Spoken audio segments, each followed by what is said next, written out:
Content warning, y'all. We have lots of fun making this podcast, but remember, we watch a lot of R-rated films, use language that reflects that, and joke about heavy topics to create levity around these themes. If that doesn't feel safe or could be triggering, please take care of yourself. We want you to have fun listening too. This also means we might not be suitable for children. Oh yeah, and we spoil the end of all the movies we pod about. Thanks for listening.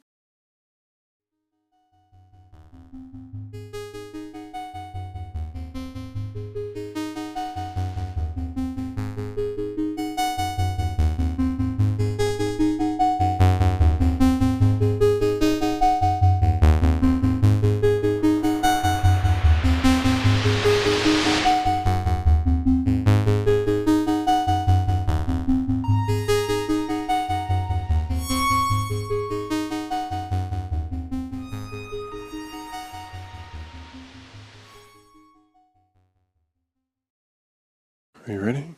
Oh, sure. Oh, I guess. Thanks for that bass intro. Here it is. It's Saturday morning.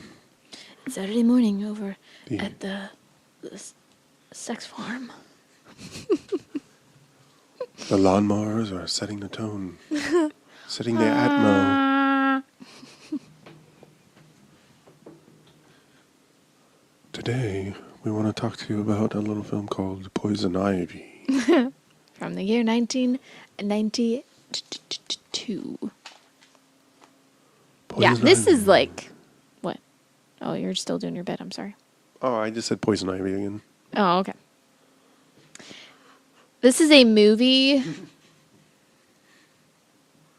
That's it, folks. It's a movie. Reviews are in. So when I was younger, obviously, I watched this movie because it's about an affair between an older guy and a teenager, which I obsessed with when I was younger. That never happened for me, though it did happen for members of my family, so fucked up that I'm like, ooh, la la, but whatever. Yeah. Well, and But you're barely not a teen, and I'm well into my 40s, so. I'm barely not a teen. Yeah, I just remember being like very like I watched this movie specifically for the illicit affair aspect of it, and I remember watching it and being like, ooh, like this movie feels so gross. I don't like it. Like it did not. You mean upon rewatch? No, like the first time I was like, ooh. Mainly because and this is no offense to Tom Skerritt, but also whatever, he doesn't listen to this. I don't find Tom Skerritt attractive, even remotely. Like he just has like grandpa vibes. Yeah. Like not gilf, not gilf vibes. Right. Not G-paw gilf vibes. G-pilf. G-pilf. But like just like your like your grandpa vibes. Not you, Keith, just like yes. Could it your own personal grandpa? Someone to eat your candy. So that was close. Thought you were going somewhere else. Oh no. God no. Because of what happens in the movie. No, I know. TMJ didn't stop him from eating her teenage puss. God. Or whatever is supposed to have happened. He licks her stocking until she I mean, it's just repayment for her open mouth kissing his bandage on his hand from him punching the elevator glass, which... Okay, so Poison Ivy is a movie that's supposedly based on a true story. Some true facts.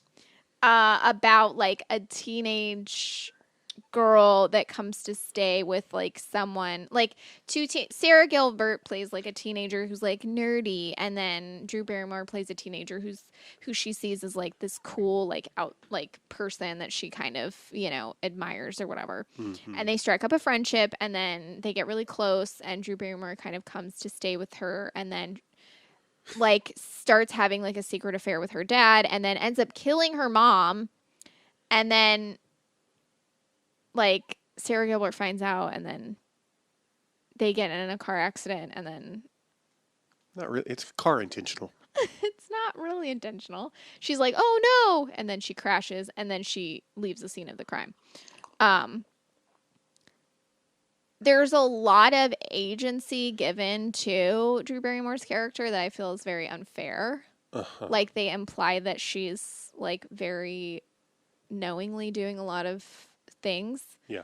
Malicious And yeah, things. and she's very much villainized. And I'm like, okay, but isn't she supposed to be like 16 years old? So there's a lot of things where if she does know how to do a lot of these malicious things, then that probably means that she's had a very awful upbringing. And Classic.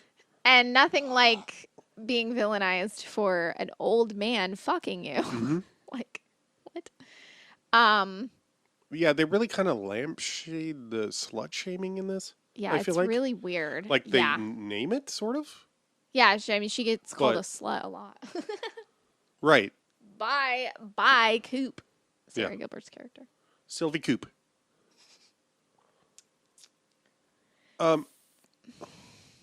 Yeah, go on. I was gonna say I chose this movie because it's ridiculous. Oh yeah, it's bonkers. It's a ridiculous movie. I didn't realize it was supposed to be based on a true story until I was like reading the trivia. Right. But yeah, it is fucking bonkers. It's fucking bonkers. It's bonkers, but in a It's also bonkers because it's the implication. Like I remember when this like movie came. I mean, it's from 1992, and I remember when it came out. I remember it being a big deal because like Drew Barrymore was like 17 or something when she made this, which is problematic in and of itself. I feel like she played a few of these parts in her late teens. Yes, correct. Or Yeah, inner she teens did period. a lot of stuff like, you know, trying to get out of that like ET image, you know.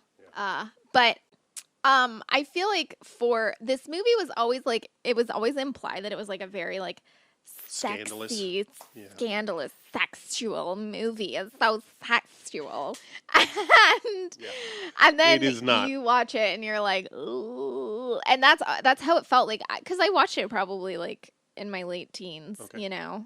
And you felt that way then? Yeah, and I was like, ugh, this feels so gross, and it doesn't like it just felt like I didn't have like the you know, emotional growth or whatever to like recognize like the, you know, problematic stuff in it in the sense of like I mean, obviously I knew it was like quote unquote wrong for you know, old people to sleep with teenagers.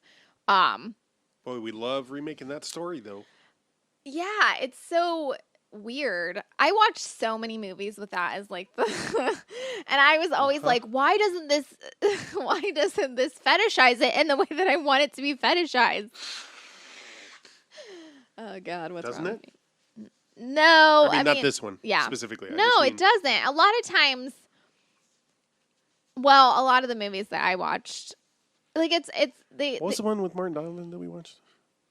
The Quiet.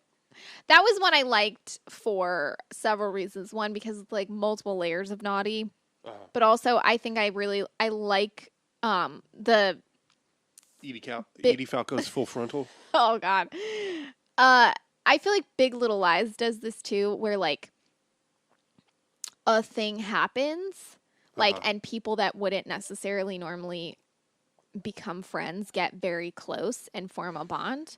And then they're so like at the end of The Quiet, like they kill her father, Right. and then they're very like Spoiler. almost inseparable. Yeah, that's a good point. And I really enjoy that in a movie like when or a TV show like anytime yeah. something like that happens where it's like two people that didn't like each other suddenly are like best friends or whatever because they share a trauma, which I'm not saying that's healthy. I just enjoy that as like Right. a plot in a like Well, especially when it comes to women bonding together Correct, after because they're- surviving abuse yes. and overcoming it. right as opposed to blaming each other or whatever. Like Which is usually where it starts. correct. In both cases. at least. Or it's like I feel like in the past, you know, it would still carry on. Like the storyline would be them like feeling like they were forced to be friends and they didn't want to be, as opposed to being like, oh, we actually share this, and so we have a bond that we wouldn't have otherwise, and so we're going to take care of each other. And I feel like a lot of in the past it would be like, oh, I'm going to blame you for the thing instead of myself, Right. like it carries on like the rivalry or whatever. Anyway, Yeah. whatever. So that's why I like The Quiet. Like I liked it for several. It's a not a great. It's like I recommend watching The Quiet just because it's like so poorly done. Like I didn't realize like the first time I was like, this looks like I edited this. Like this is not edited like professional grade. This like the amount of like moon fade ins and outs that it has. It's like It's my so favorite. so many like fade cuts to just like everyone's faces in the moon and just like random crossfading. buildings, and I'm just like, what is happening? And then also like the plot is like very ableist. So ableist, but also it's like Wait, how? because don't she's remember enough. pretending to be like deaf Oh, and that's mute. right. Oh my god, I forgot all about And that part. she is neither. Yeah. And which is like but like only like yeah, it's very weird, but also like in the end it's like it's revealed, like everyone finds out that she can talk and hear, and they're just like, oh my god, and she's just like, I don't have time for you villainizing me, I'm going through some stuff. And I'm like, no, you're a horrible person for literally like pretending for your entire life that you have like, but also like she does nothing, like she plays that she like has like well, I mean, like, not her entire life. I think, like, supposedly she, like, started pretending that, like, when she was, like, 8 or 9 or something like that after her mom died, which I get. Like, there's aspects of it, like, but yeah, it's just, like, it's so weird. And, I mean, like, it's supposed to be, like, pivotal to the plot, essentially, because she is, like, whatever. The Quiet also has Martin Donovan in it, and like I don't know, Martin Donovan as like a bad daddy. Yeah, a naughty person. I'm like, oh my god, someone should punish him for that.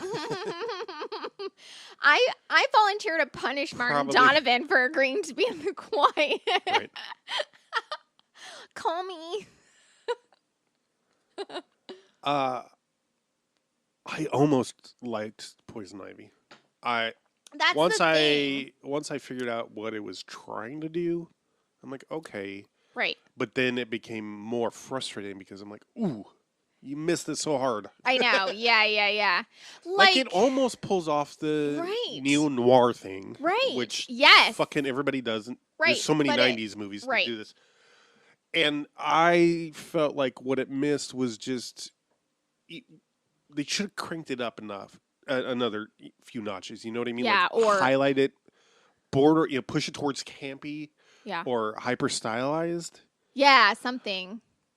Right. If it was a little campier, I feel like there's an aspect. I mean, probably because it is based on. I mean, like I don't think like the girl's mom dying and Ivy dying in the end. I don't think those are any of the real thing, but someone coming to stay with them and having an affair with her dad, essentially. Yes. And I'm sure like that's a traumatic thing. You feel betrayed. There's all kinds of emotions. Sure. And I get that. And I would appreciate that from the perspective of like Coop's character.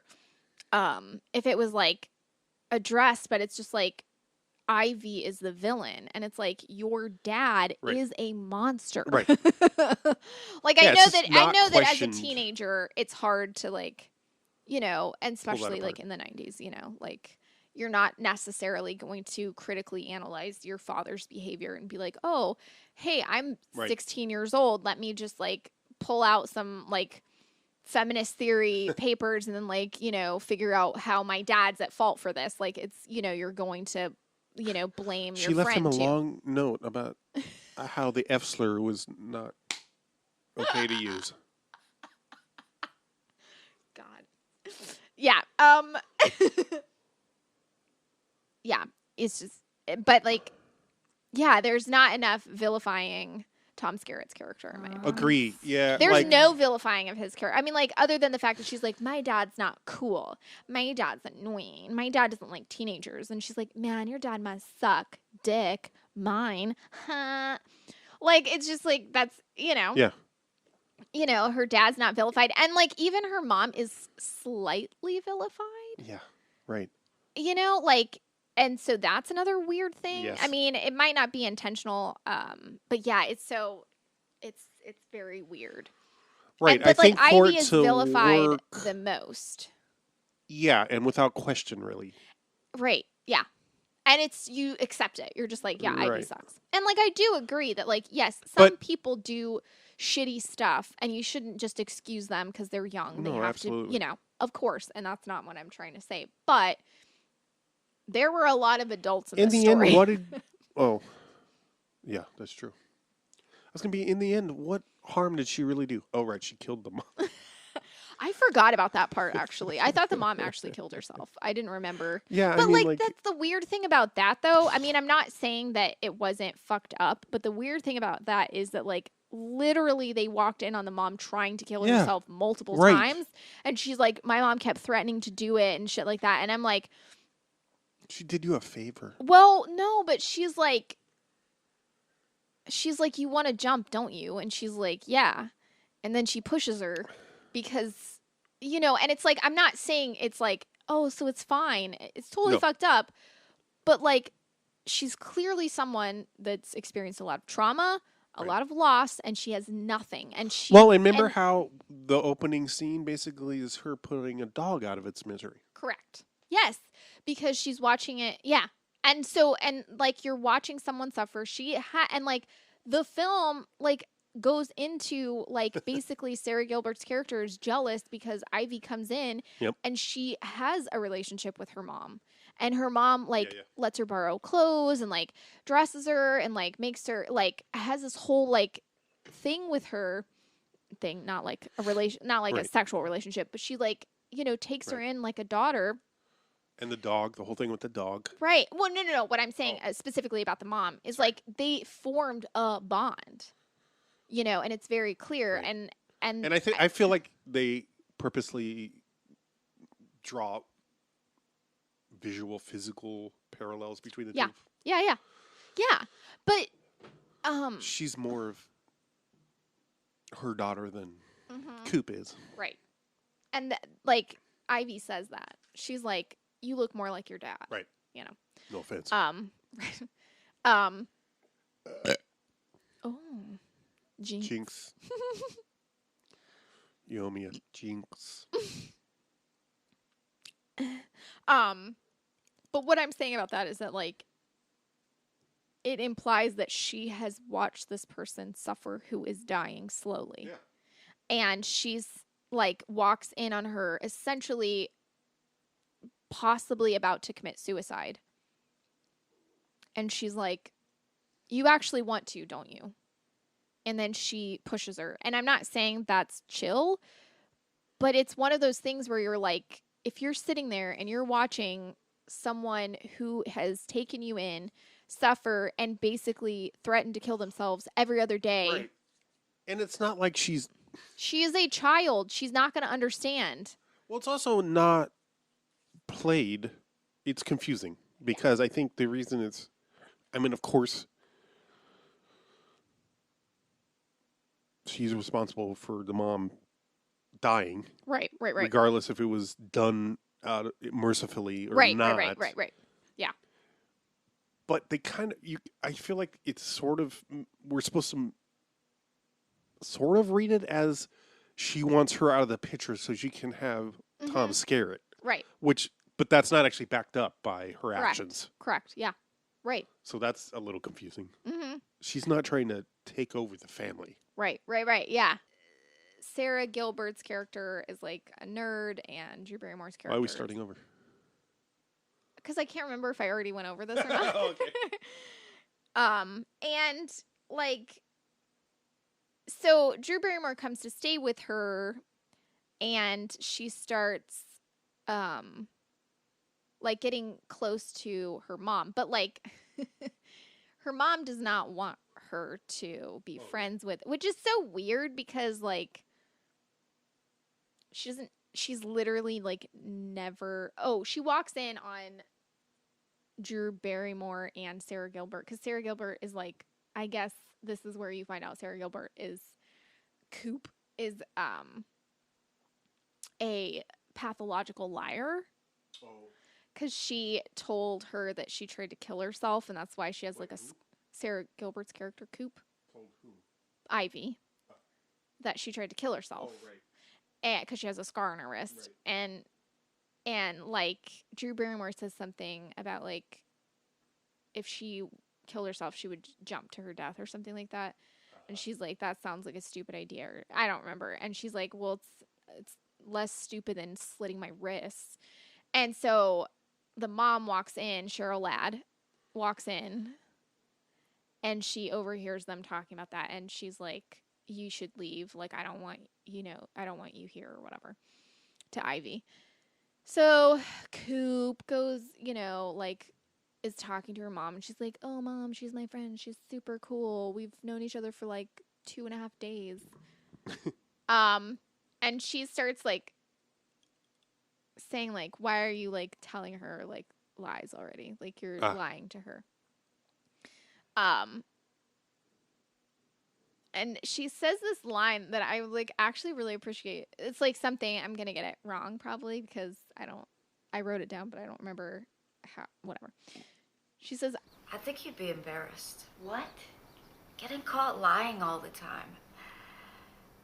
Did you tell you're black, too? You don't want me to have any friends, do you?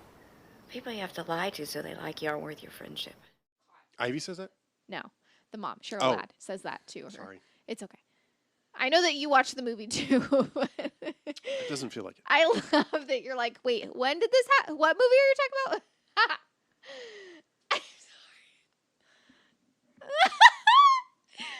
I'm sorry. So I don't know. I liked that part where she's just like, but this is the thing that I like, something that about it that I'm like, it's very clear that like Coop is a pathological liar. She lies about everything. Yeah, they established that, and then I mean they kind of drop it, but like right. she's still not vilified at all. Right. It's like, oh well, she, whatever. She's just a kid. She lies. Remember how she's in the hospital and then breaks out? What? Yeah. By hopping into a goth's van. It's a bus? And he's like, I hope you like the duds. I stole them myself. Is one line. No, he also says, nice costume. Like, the blood's a great touch or something. Is the blood yours? Or I don't remember. He says something. But also so Drew Barrymore, like, walks in on Cheryl Ladd being like, I don't like your friend. Make her leave. And she's like, and it's something that, like, okay, I don't want to say, like, something that I kind of relate to because I was always the friend that was allowed to come over. Like, my friend, when I was, like, younger, like, my friend would get put on restriction and her mom would be like, you're not allowed to have any friends over except for me. Comes over. Yeah. Like, Z can come over and hang out because I wasn't a troublemaker and they thought I was really nice and cool or not. You were a good influence. Yeah. They would literally be, and I was like, okay, I don't know why anybody thinks that, but okay. Right. And it was always like this thing where... Well, it's really thanks to your siblings, right? Basically, I was like... Which is, like, wild. Yeah, like, all of my siblings did, like, really, like, insane things and, got into a lot of trouble. And I was just like, I don't want that. But had community support. I didn't want that at all. Like, I didn't want... to be that. Yeah, but it wasn't just like it wasn't just it was good. A lot of work. It's not just that I didn't want to be it was like I think it was more, it wasn't just about I don't want to get in trouble. It was more about like I don't want that much attention paid to me by anyone. Yeah. So I like stayed as quiet as possible because it didn't feel like I got like hassled by a lot when I got to high school. I got hassled by like a lot of people about like not wanting to, like, by my siblings, by like friends, by so many people that were like, oh, you're going to go crazy one day because you're not doing anything. And I'm like, I'm actively not doing anything because I've seen the way that it works out when you're like a teenager and you just go ham and then everybody knows that you're just a fuck up and then no one trusts you and no one likes you and like everyone treats you like shit. And I'm not saying that like that's fair. I'm just saying like I actively did it. I acted the way that I did because I saw how it went for them. Awful it was if you didn't act that way. You know, it wasn't something that I did because I was like, I want to be the best child in the world. I was like, I don't want you to look at me. Can you not look at me? And it was like no one could comprehend that like I didn't really it wasn't about me trying to be the best person in the room. It was literally about me trying to get you to leave me the fuck alone. Right. And I was like, no one's going to leave me alone. No one's going to leave me alone if I'm constantly getting myself into trouble. Yeah. So I have to be good so that I can be left alone. And it worked. Yeah. So like that was my strategy, you know. It was just like I was good so that people didn't keep an eye on me and they didn't have to. And that it worked out. And everyone always like not everyone, but like a lot of folks like accused me of like just I don't even know. But so that's in some ways like like the Ivy thing where she like comes in and she's like talking to the mom and she's like it makes sense that you don't trust me. It makes sense that you don't like me, you know, like I had a rough life and you know, I'm absolutely not the kind of person that Okay. Sorry. She's like, it makes sense that you don't trust me. It makes sense that you don't want me here. I don't fit in here. I don't fit in anywhere. Like, you know, I'm like, I'll see myself out. Yeah. And it's like, I'm not saying that like that specific like line of reasoning was something that I said or did, but it's just like, I resonated with being the person. Yeah, no, it's relatable. That the parents trust, you know, and they want around all the time or whatever, you know. Like I was like, I not that I was like, you know, the kooky, tattooed teenager or whatever. Tim Tat. Yeah. Well, she gets tattooed halfway through the movie or whatever. That whole scene. One of my least favorite tropes because I mean I don't know when that started, but. You know, ask any tattoo artist nowadays, and they're like, "No, you never tattoo anybody drunk and or underage." Right? She does say this pair of lines when she's talking to Cheryl Ladd for the first time. She's like, "My mom died in her 40s." As an old lady. But then she says, my mom died as an old lady who never did anything in her life. And I'm like, 40 is not old, bitch. Fuck you.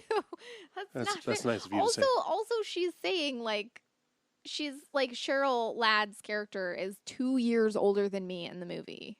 Yeah, she's supposed to be in her late 30s. And I'm like, Jesus Christ. And she's like, my mom died an old lady in her 40s. And I'm like, that's nice for someone to hear at the age of 38 that they, like, what? Yeah, I think it's meant to show her perspective as a young person that 48 or whatever is old. Doesn't really work, though. I know. I mean, I think they try to, like, make... I think they try to make it seem like Wow. What? Cheryl Ladd was only 40 when this was made. When it was made or when it came out? Well, assuming it came out... She was in her early 40s, let's say that, to be safe. Okay. She was born in 51. Okay. All right. Sorry. Thanks. I wanted to see how inaccurate it was. I think it tries to. I don't think it works because I think, especially, like, watching it now, like, Tom Skerritt's character is just gross. Yeah. I think because like they try to show how sad he is that his wife is like dying or whatever. Yeah. Right. As though like Ivy's, you know, manipulating that to get him to like sleep with her or something. Yeah. And I'm just like, okay, but like he doesn't like there's no time when he's like taking care of his wife. No, or anyone. He's shitty to Well, Sylvie. he's shitty to Coop. He's shitty to Coop. He takes like the wife is like in bedridden and on oxygen or whatever, and he like withholds medication from her because he thinks she's gonna kill herself, so he like won't medicate her or like whatever. What? It's unclear. Yeah. Like, you're supposed to think she's a hypochondriac to a certain extent, or like abusing pills. Yeah, I don't know. Like, but also she has emphysema. It said. Yeah. So. Right. What? And she's like literally has like oxygen that she has to, an oxygen tank, and like what? That she doesn't know how to operate. Right? Yeah, I know. It's also, clogged. I like the part where she's like, it's stuck, it won't work, Yeah. and they're like, how do I breathe into this oxygen mask to make it work right? And then fucking Ivy's just like, just turn the oxygen up. Here you go. And I like how that's supposed to reveal that Ivy like has like some kind of knowledge of anything, and you're like, no, she just is. Well, she's not rich, right? So she's not used to having everyone else do all this shit for her, right? But yeah, like Tom Skerritt says a few things, like how he's like, I don't know, like I think when he's like punching the elevator, he's talking about how like his wife wasn't supposed to die or something, like, you know, how he's like, how could this be happening or something. And it, but like, he doesn't take care of her. Yeah, no, he does fuck like all. I don't even like. There's a couple scenes where maybe he's in the same room as her. Yeah, and kind of defends her against. Yeah, no. When there's the one where he's when the espresso machine. Yeah, that's when she walks in, and she's like, "Why are like give me my pills?" And he's like, "No." Okay. And that's it. Like, what? But like, imagine like wanting to bang a teenager when I don't have to. Ew. Imagine wanting to bang a teenager when Cheryl Ladd's your wife. Ugh, come on. Right. Imagine. Well, I mean, whatever. The scene with the party when he says your dress fits perfectly. Hello, Mr. Cooper. Care for anything? That dress fits you perfectly. You look, beautiful? Something like that, yeah. It looks like she's wearing she's like a toddler wearing her mom's oversized clothes. Or like in a pair of heels that are like eight sizes too big. Does not fit. Also, at the beginning, like, Coop is, like, describing Ivy, you know? And it's this thing of, like, Ivy's such a manipulative cunt. She is a teenager who doesn't, who has sex. What a fucking bitch or something. And you're like, okay. Anyway, she says that Ivy... Which you never see her interact with any other... Correct. You never see her do anything. Yeah. Other than Tom Skerritt. Mm-hmm. And whatever, she fucking kisses Sylvie more times than he does Tom Skerritt. But she's like, Coop says that Ivy's hair is like bleached. She's like, oh, it's obviously bleached. And she's like, too bad it was done 6 months ago. Yeah.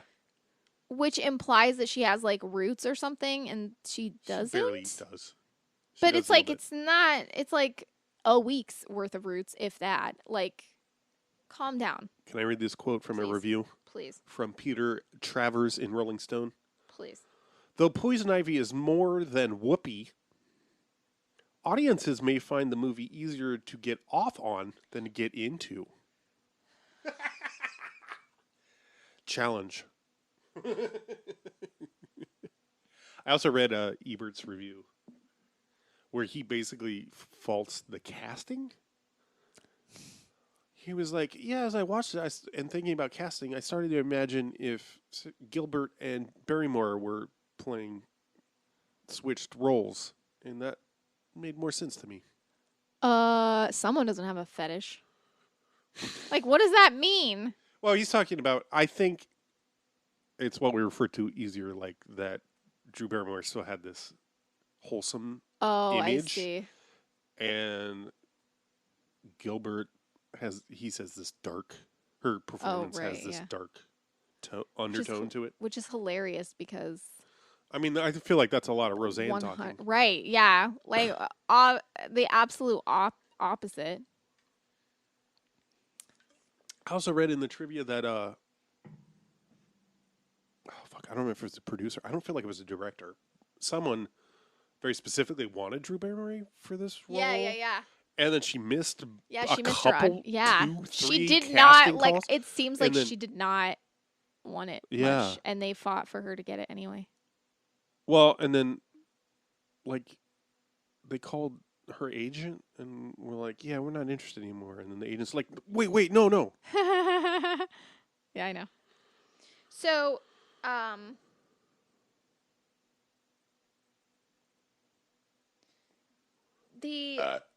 thing I might have said this already. I don't remember, but I kind of appreciate now that I'm older and watching it how gross it does feel with Tom Skerritt. You know, because I'm like, oh, that's accurate. Like, it's gross. Yeah. You know, it should feel gross. Like, it was disappointing when I was younger. I don't think they wanted. I don't think they wanted it to be, but I appreciate that that's how it feels. Yeah. Like, you watch it and you're like, ew, oh God, ew. Also, the scene where he's like, toupee is missing, and she's like, oh, it's cute. Yeah. And that scene grossed me the fuck out when I was younger so much. I could only imagine him, like, anytime he was like edding her out or by the pool or whatever. And my dad's girlfriend at my ass by the pool. Shout out. Shout out Mapes.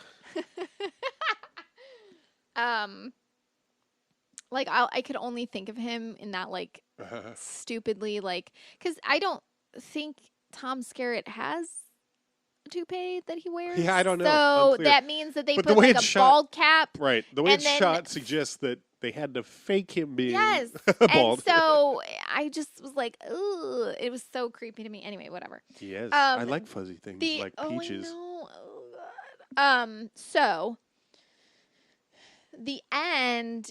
So basically, the car ride is confusing to me because Drew Barrymore, I mean, like, it makes sense in the way that, like, Drew Barrymore feels really guilty. So she, like, is just assuming that, like, Coop suspects that she did something wrong. Because she's, like, humming the song that was playing when her mom, and she's like, where did you hear that song? You know, whatever. And she's just like, if you're trying to accuse me of something, just accuse me of it. She's like, and then she's just like getting really defensive. And then like Coop is just like, I don't understand. Like, she just seemingly is like, what the fuck is going on? And she's just like accuse me of something. Like, just say that. Yeah, just come out and say it. Just say. And she was like, wait, is there something to accuse you of? And then they get in a car accident. And then Drew Barrymore. Arguable in my. I don't understand how you say that, because she's arguing and then she looks at the road and goes, ah, and then like. Yeah. Well, I just felt like the scene was meant to be. They go on this ride, so Ivy can basically threaten Sylvie. What? Yeah, that's how it felt to me. Really? But, yeah. I didn't see that at all. Okay. Threaten her with what? Crashing, or just up the psychological tension of like driving fast and erratically. Yeah, but I don't think that. I think that was forced. I don't think that it was something that Ivy did intentionally. I think they were just trying to make you. Right. I think they were playing it as another way that Ivy was lying about something. Like, oh, I know how to drive a stick shift, and she like clearly doesn't, and so she's driving erratically because she's like, aren't you supposed to shift it? And she's like, and she like puts it in the wrong gear or whatever, and she's like, never mind, don't do that. And so I think the implication was that she doesn't actually know how to drive, but she was saying that she did. So then you're not trusting her even more because you've seen her, like, kill Coop's mom or whatever. Anyway, they get in the accident. Yeah. Drew Barrymore makes it look like Sarah Gilbert was driving, and Drew Barrymore ditches, and Am I wrong? Am I misremembering? She doesn't move her over. no, she does. She moves Okay. her over, yeah. Sorry. And then she puts blood on the steering wheel. Yeah, I remember that part. But also it doesn't make sense because Coop almost flies out of the windshield. Yes. And then she like scoots her over into the driver's seat Right. and then puts blood on the steering wheel. And it's like, if she got that head injury from like what? None of that makes any sense. And also that if Ivy was in the passenger seat, she would have a head injury. Well, yes, but Ivy left the scene. So it was like okay. no Like one was she there. She was by herself. Right. Okay. Yeah. So who was in the car, you know? On the passenger side. Right. None of it makes sense. But whatever. So, but then Sarah Gilbert wakes up in the hospital and she's like, Ivy killed Mom. And it's like, but you didn't She's know. hallucinating. Right. And it's just like, that's fine. But it's like, that wasn't, like, you were not understanding that conclusion before you hit your head. I doubt that you remember that at all. But then she leaves the hospital, goes to her house, catches her dad having uncomfortably disgusting sex with Ivy from behind. Oh God. Oh, that's right. I forgot about that scene. The piano doggy. Standing doggy. Standing piano doggy. And then Poopy outdoor dog. and then like Sarah Gilbert runs away, and then Drew Barrymore puts on more of her mom's clothes and then goes to the balcony and then just like French kiss. And then Sarah Gilbert walks up there and she's like, Mom, is that you? And then they French kiss. And then she realizes it's not her mom. After, like, I don't know, like, I don't remember. Like, Drew Barrymore falls or something. I don't remember exactly, like, how that sequence happens. But she, like, falls and tries to take Coop with her or something by grabbing her necklace. The fucking necklace that there's no reason given for way it. too much importance. Right. Oh, also remember at the beginning. Oh. Sorry, go ahead. No, go ahead. How Coop shaves like a eye of Horus into the side of her head somehow. Mm-hmm. That's all. Never comes back. Never comes back. No, it does. She's like, Once. I tried to convince my parents it's female pattern baldness or something. Anyway, so the actual ending was supposed to be that Ivy just leaves. Yeah. Which I think makes a lot more sense. Yeah. But producers wanted Ivy to die. Yeah. So they had to reshoot the ending, or like the studio or whatever wanted Ivy to die. So New they had line. to reshoot the ending so that Ivy died. Right. Which I think it makes more sense for the character that she leave. Yeah. Also a better. Right. Yeah. Don't punish a child for whatever. Anyway. So then the line of Coop saying like, I still love her.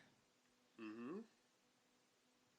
Like that was like done up on the spot. And like when the crew or whatever heard that line, they got pissed and they were like, she would never say that. And I'm like, why wouldn't she say that? It makes sense to the character. Like the whole thing is like teenage, like it doesn't, like I think it makes more sense. Like what is she supposed to say? I fucking hated her fucking guts. Like what? I love this. The crew didn't like the line, and one even said, quote, "What the fuck? Are you kidding me? She would never say she still loves Ivy." Right. I guess she would. I mean, it's one of those things. It's I didn't kind think of it like was that weird. No, it's kind of like Single White Female, though. Yeah. How it ends, and she's just like, oh, I don't want to be Very like similar. her. And then it's like she's like slightly obsessing about this person who obsessed about her, you know? Yeah. And it's like, Yeah. that makes sense. Like, I'm not saying like Single White Female is a good movie, and I'm not saying Poison Ivy is a good movie, but I'm saying like these certain things are like, it's about. I mean, for me, when something like that is said, or like a character does something like that, it's not about like. It's like implying that like you romanticize things after they're you misremember. You don't, totally. like that's a thing that happens, Right. especially after trauma and death. Like you're like, Yes. oh, maybe I misjudged this person or whatever. Like that happens, and to me, like that's a more realistic or a more interesting thing than to be like, I never really knew her at all, I guess. You're like, okay, well, none of us did. Yeah. What does that mean? You know. Well, yeah. A bigger complaint for me is that voiceover happens. Ivy Throughout? dies, and then it's like immediately cut to that, and then credits. Yeah. There's like no time. And it does that weird like Color of Night like fade to blue. Maybe it wasn't Color of Night. No, it was Internal Affair. How like they do like the blue. Oh, the weird polarized effect or whatever. They Yeah. do that. What? So. Yeah, I thought a Single White Female, obviously, some parallels. Mm-hmm. Also, the opposite of sex, because it's like a teenage Yeah. hussy shows up Right. and wreaks havoc, and then. Mm-hmm. But then there's an actual resolution. Right. There are some trials and tribulations, and Right.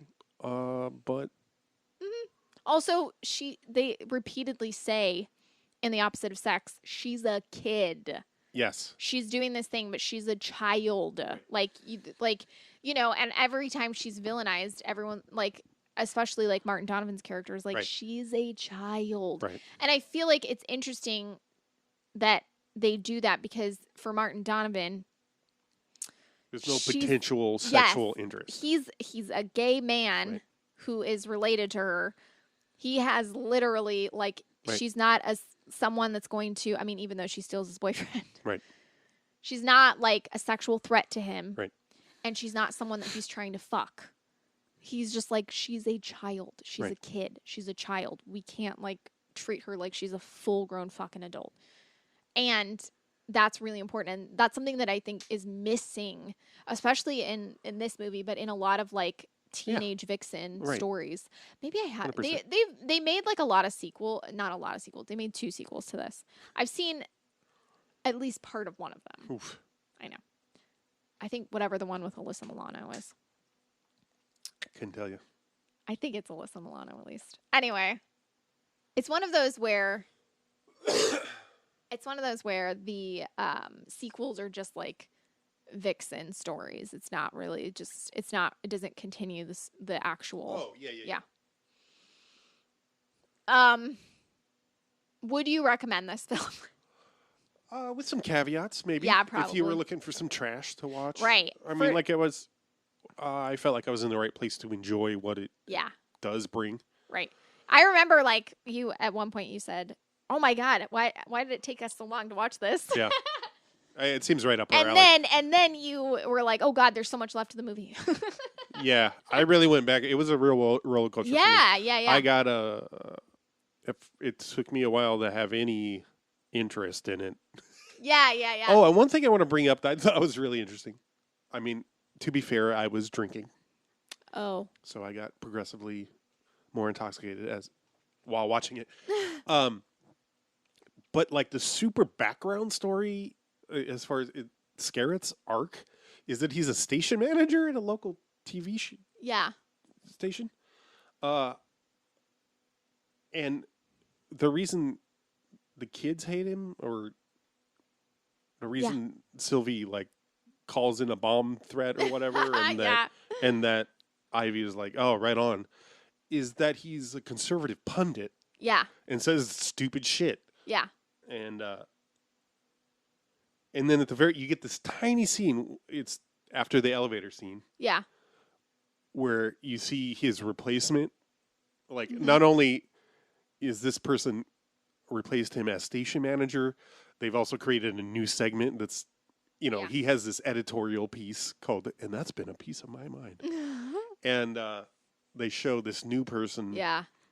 And what he's saying is clearly more like liberal, lefty, like... Oh, I didn't catch that. Yeah. I didn't catch what he was saying, is what I mean. Whereas Scarrett's character, you see him a couple times... Right. Saying shit, and it's like, the streets aren't safe for anybody except the drug dealers. Yeah. Shit like that. And then whoever's talking to him was like, we should take care of everyone. Yeah. A plan that's federally supported would ease the debt burden and control the soaring cost of medicine, making healthcare more readily available to those who need it most. Small businesses, independent contractors, and the unemployed. It's a shame that in a country... What the hell is this? States of America, Tough way for you to find what out. do they think they're doing? our own people. There's also an outrage that 50 million working Americans I tried to call you. whatsoever, and that number is on the rise. Now is the time for politicians to realize that a human life is the most precious commodity this country has. This is Brad Daly, General Manager of KTVM, in touch with you. Right. Oh, the changing times. Death to the conservative 80s. And yeah. here comes neoliberalism. Yeah. The war on crime. But it's also accurate that like a very like a right-wing kind of like conservative person would be sleeping with a child. Sure. Doing all kinds of whatever And, hypocritical shenanigans. The part that like the thing I mean, if you wanted to go hard, he would be the a way gay that, pedophile. Oh yeah. The way that they treat Cheryl Ladd's character is so confusing. There's no character there. There's no character there, but also like the scene where like she's gonna get ready to go to the party and she looks hot as fuck. Right. Like And then- Cheryl Ladd's fucking hot, but Sure. like she looks hot as fuck. She's Yeah. like just wearing like this plain dress. And then like after the party's over and everyone has left, she comes downstairs with her hair teased really horribly, Yes. wearing like a silk Kind of robe over it? robe with like huge shoulder pads in it. And her makeup is like all messy and she's just like, "Oh my God, why are you hugging a teenage girl?" And she's just like, But then isn't and everybody trying to tell her she looks good? Like, no, you look great. it's so weird. I'm just like, what the So strange. What the fuck? Like what? And it just doesn't make sense, mainly because like consistently throughout the film, despite the fact that she's fucking dying, she looks so good. Yeah, She just looks really, really good all of the time. And then when she's coming down for the party, they make her look like a mess. But no one's there to see it. Like, everyone is gone. And, like, all the lights are out, everything. And it's just like, what is this supposed to signify? I don't know. It's like, but it's, like, implying that, like, she's, like, half in the bag or whatever. But then, like, because she takes a bunch of pills. Oh, see, I missed that part. When she's looking at the Polaroids of her and Tom Skerritt that look like they were taken the day before, they're trying to imply that it was when they were both young or some shit. Because the sports car is in the background. Yeah, and then she takes a bunch of pills. But then Ivy gives her a glass of champagne, and she chugs it and then immediately passes out. And I'm like, check her fucking pulse. I mean, she's not dead, but I'm like, don't do was she that. taking Fender spill or whatever? Fentanyl? It's not actually fentanyl. I looked at the subtitles, is? but Okay. it's not actually. It's, I think, something made up. But Oh, probably. Fentanyl. No, just kidding. I don't know what it is. fentanyl. Fnifnil. For all your murderous needs. Yeah. Anyway. Causes temporary paralysis when mixed with alcohol. Just enough for you to sink into the ice. Okay. Different movie. Sorry. Yeah, we're referencing Silent Fall, which is a movie that you shouldn't watch. You shouldn't watch it, and if you didn't listen to that episode, don't blame do you. I don't blame you. Yeah, Poison Ivy is a movie that like I think it's interesting to watch it with a critical lens. I think if you're watching it wanting like a trashy like fuck fest or something film, don't watch it because I think that's weird. But like if you're watching it and you want to like critically analyze like a lot like And if like with a feminist sort of lens, I think it's a really good movie to even from you'll have lots of little notes. Yeah. And just in the sense of like the way that the characters are structured is very strange. The plot is really weird. The dialogue is horrendous. It's horrendous. But this is the thing. I kept wanting. But I just want to say about the dialogue. I wanted to say this last night, but the dialogue is like, but especially between Coop and Ivy, like their dialogue between each other is so weird. But I'm like, yeah, they're teenagers. They would not sound interesting, and they would say dumb shit when you're a teenager. True, and you say stupid dumb shit, and you think you're being profound and amazing. True, right? So I was like, oh, do I like this? I'm like, their dialogue back and forth is ridiculous. I'm like, but if I listened to the conversation of a teenager, I would be like, this is ridiculous. So yeah, that's the thing that. Once I had the framing that I'm like, oh, this really is very similar to how a noir film would go. Right. But you need the characters to be almost more intentionally two-dimensional. Yeah. Yeah. Which they're not. It doesn't feel like. Maybe that's just aesthetics, like a film made in the 90s feels more familiar than a black and white movie from the 50s, right? Right. So I can't tell if right. That's it. Like, I just wanted, I kept feeling like I wanted it to be turned up a little bit. Yeah. The ridiculousness of it, or the right. I wanted there to be more contrast between scenes. I remember thinking. Oh right, yeah. Like, and settings, because like I wanted the whole sequence in the car to look different than any other scene, but they didn't. Like they do a thing where, starting with when she's at the party wearing Lad's red dress.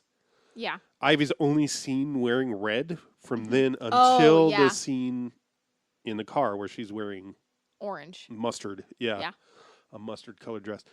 And I'm like, is that because the car's red and they didn't want to do? Yeah. Oh, that's but I'm like, that felt like a choice, like. Right. She's now officially the vamp. That was so loud. Yeah, I think I wanted there to be a more definitive. Anything? Well, her behavior around each character is essentially the same. Yeah. Which doesn't fit into someone being two-faced. Correct. And also, she owns up to anything. Like, she will do something when... So, like, Tom Skerritt's character is throwing a party on a specific date. Uh-huh. And... Like you do. Coop is... she helps teach inner city kids how to read or whatever. Quote inner yeah, city. Right. This is like a line from the movie. And like whoever it is helping that, like, I don't know, whoever like is scheduling dates for her to do that calls. Ivy answers and they ask if she's available on the date that her dad's throwing a party, and it's made evident that Ivy says, like, looks at the calendar, it's comically sees the illustrated date, on the wall calendar, sees the date as being the same as her dad's party, and then says, yeah, she's available. But when the day comes, and they're like, okay, well, like, they show up to pick her up for her, like, mentor or whatever time. I don't know what it's called because they, like, reference it. So Head Start. I know, but I mean, like, I don't... When they come to pick her up for her tutor time. Oh, yeah, but no, it's some special event, like, because all the kids are going to be there. And so whatever. They come to pick her up, and Ivy says, oh, that's my fault. I must have gotten the dates wrong. Now, okay, we're seeing that, like, she did it on purpose, but she's not saying it wasn't her fault. Right. She takes ownership. Why? I mean, well, so that get Sylvia out of the picture, so that she can, like, seduce the dad or whatever. And that's fine, whatever, like, but she's not lying about having done it, right. Which is, like, something that gives, that I'm like, okay, then, like, are they going to say, is she afraid that, like, if she doesn't say that, then they'll call her out or something? Because she's like, this is all my fault, like, I'm the one that did this, I must have, like, thought the dates were different, or I must have mixed up the dates. And, like, Sarah Gilbert's pissed at her and she's like, I'm sorry, like, I don't know what I can, like, this Right. is my fault. Like, Right. she's taking ownership and, she's not, she's not doing it in like the most honest way, but Sure. she's only 16. Yeah. Like there's lots of things Yeah. where I'm like, she's being vilified in such a horrible way. Like, oh my God, she did this thing on purpose. I'm like, okay, but she's owning up to it. But it's also like, what's her motivation other than, I mean, it's implied, I think, or meant to be implied that, she's not in love with Tom Skerritt's character. Yeah. Or interested in having a relationship or replacing Cheryl Ladd. It's just like she's fucking with the family for the sake of it. Like there's nothing for her to gain really. Right. But I mean, I take it as, she is Sylvie's best friend. She's the mom's surrogate daughter. And the only way for her to get in with the dad is to be the seductress. And like I took it more as like she's trying to find a way to be all of their favorite. But to what end? Right. Just I mean, but that's what I'm saying. That's why like looking at it with a critical lens is like she's just being vilified for like being someone that wants to. Yeah. I mean, I feel like this is the thing that comes up in a lot of these movies that we watch that we keep rehashing, or I keep rehashing anyway, in that like, oh, you got a female character who has learned these skills out of the need survival. Yes, right. They've survived some trauma. Right. And, quote, weaponize their sexuality as a way to survive. Aren't they evil? What an evil... Yeah. Yeah, and I think it's interesting to watch these kinds of things. Yeah. And to see like how it's done by not only men but also women too. Like men usually sexualize the characters more. And women usually vilify them more. Oh, right. I mean there can be both happening at the same time, but usually when it's done by a woman, I mean, I'm not saying anymore. I'm just saying in the past. I mean, it can still happen. I just mean like whatever. A lot of like 90s movies are like women, I mean, I feel like this happens in Gone Girl where like it gets heralded as like a feminist whatever, but it's literally just like women can be bad too. And it's like that's not like taking every single trope that women get accused of that never happens, like faking a pregnancy, getting pregnant to keep a marriage together, saying you were sexually assaulted. Faking a rape, like falsely accusing someone, like doing all these things. These are things that women are accused of constantly that don't happen regular, like these are not regular occurrences. Of course there are times when these things can happen, but one, they don't happen all from the same woman, and they don't happen as often as it is implied. So to create a female character that not only is like, it's not just that she was like a villain, it's that she does all of these things that women are accused of all of the time that are so far from the truth and are why women don't come forward when they're raped. They're why women don't like there's so many aspects of it that are just like so problematic that like creating a character like that, it's not it's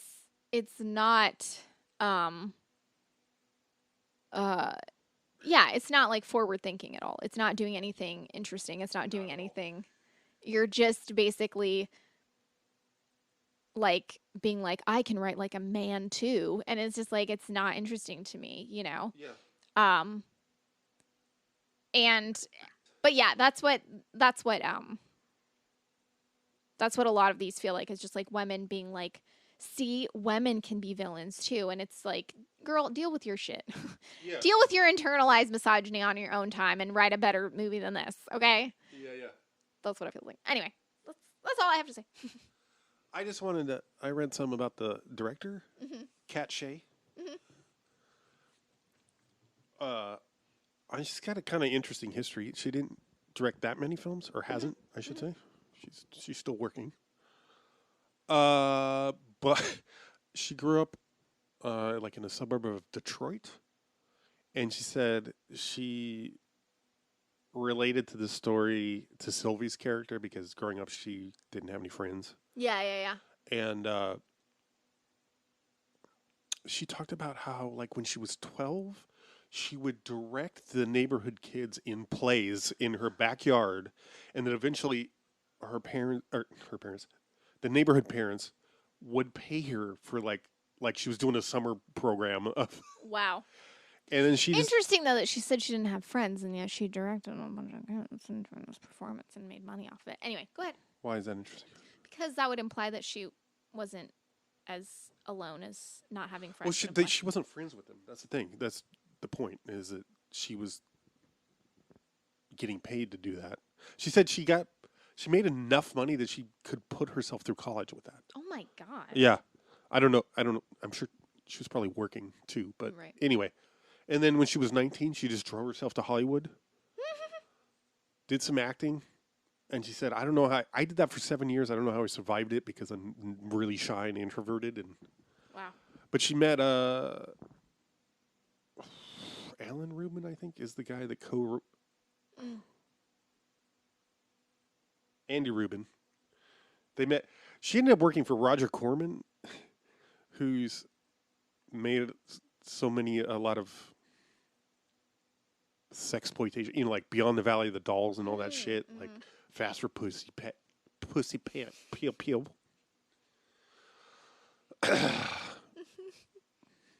Just a lot of exploitive titty flicks. But has some respect. I guess he launched a lot of careers. Yeah. And I didn't realize had an empire, and he worked for decades. Anyway, and she met Andy Rubin on one of those movies, and they ended up working together and getting married. And their credit is doing the screenplay for this movie. Wow.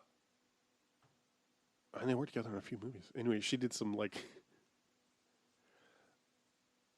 movies for Corman, and then some other ones on her own, or the two of them. That all look like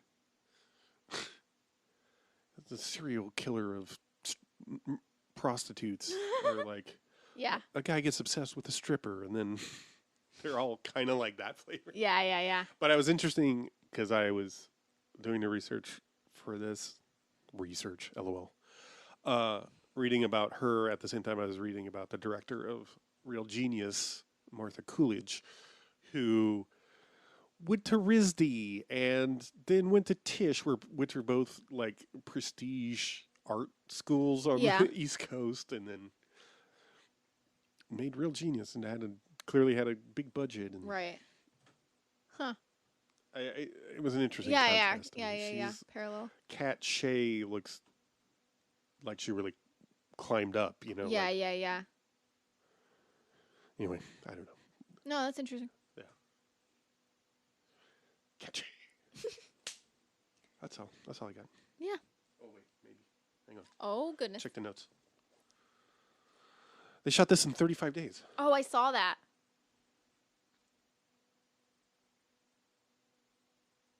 Yeah, you mentioned that the ending was reshot because of the studios.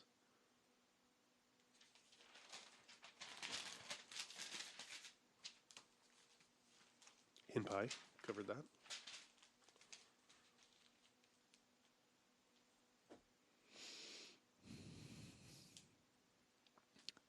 I'd love a piece of fried chicken right now. Ooh, I'd love to smell it. I know. I was thinking that. I'm like, man, fried chicken smells good, but like I don't want to eat it. Except for like when it tastes good. Oh yeah, with the opening, it starts with a credit sequence, and it's immediately like sexy sax. Yeah. Like, oh god. Oh, is this a noir film? Right. This fucking saxophone, man. It's like it's like so heavy in those like noir sexual films of the 90s where they're like, we're gonna show titties in this, and then it's just like,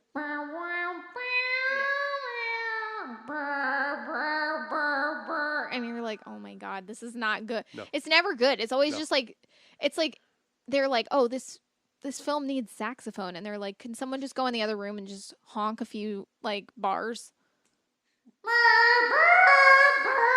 It's like, oh, this sounds like a noir film. Is not any good.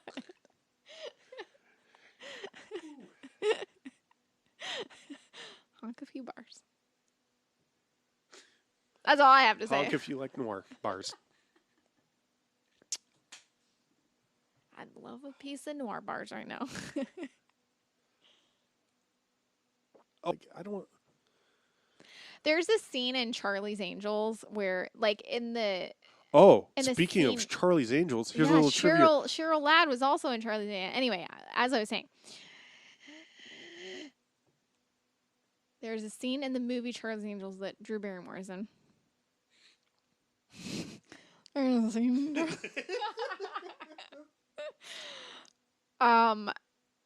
So in Poison Ivy, Drew Barrymore. Drew Barrymore. I don't know how to. Are you all right? No. You smell toast. Yes.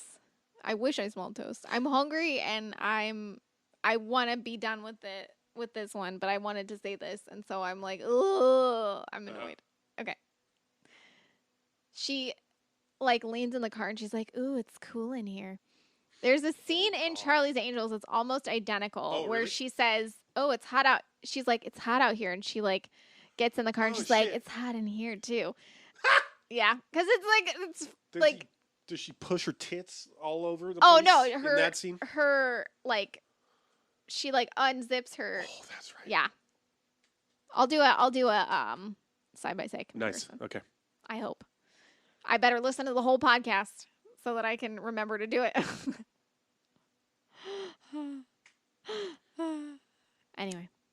It's here's what I'll say about Poison Ivy. It's no doppelganger. That's true. Highly recommend Doppelganger. Doppelganger. That Watch is that. That's the another movie, level of that's bonkers. That's the movie that Poison Ivy couldn't be. Oh, Yeah, no movie could be Doppelganger. oh God. We should watch that for the pod. Yeah, I'm down. God, it's so good. It's so bad good. Oh, watch Doppelganger. That's my recommendation. Do I recommend Poison Ivy? Watch Doppelganger. I kind of want to watch. Is it Firestarter? Yeah, I Yeah, think I've she's never also in the seen it. remake of A Bad Seed too, when she know. was still a kid. I don't know. Anyway, I'm trapped down here with a confessed arsonist. See ya. Oh, bye. I guess she's sort of beautiful. I don't know, those lips. You know, lips are supposed to be a perfect reflection of another part of a woman's anatomy. Not that I'm a lesbian. Well, maybe I am. No, definitely not. I told my mother I was, just for shock value. She said, fine, just as long as you don't smoke. Not true to